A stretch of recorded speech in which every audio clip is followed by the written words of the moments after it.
Warning: whenever there is a major economic crisis, more laws and regulations follow, usually for the worse.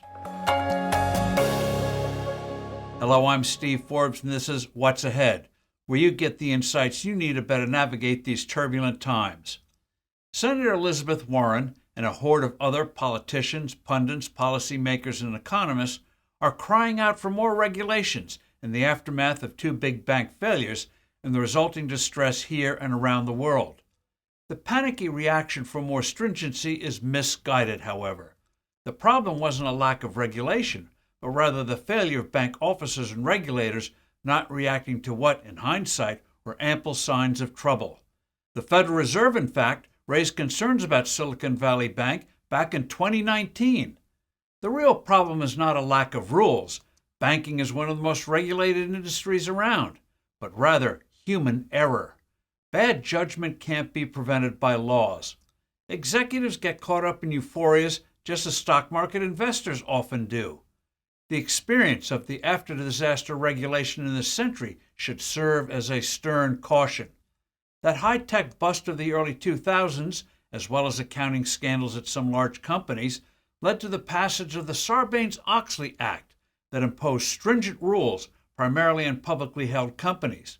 Its immense costs kept many smaller corporations from going public at all.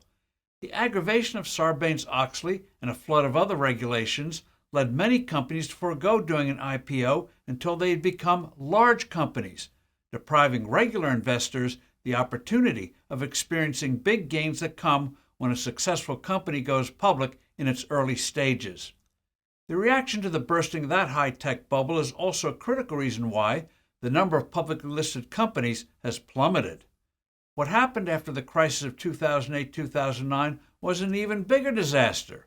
The resultant Dodd-Frank Act imposed a raft of stringent regulations on banks, which hurt lending. That avalanche of rules clearly didn't prevent what has unfolded since.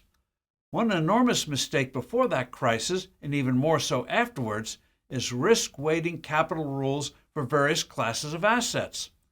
Government debt and mortgages were deemed prime assets. Thus, before it nearly defaulted a decade ago, Greece's government debt was by that criteria less risky than the debt or the equity of Apple. Also ignored was the duration of those assets. A 10-year bond is different than a 90-day Treasury bill. Another big problem with ever more intrusive regulations is politics. The sensational shutdown of Signature Bank in New York was motivated by its involvement with the world of cryptocurrencies, which governments hate.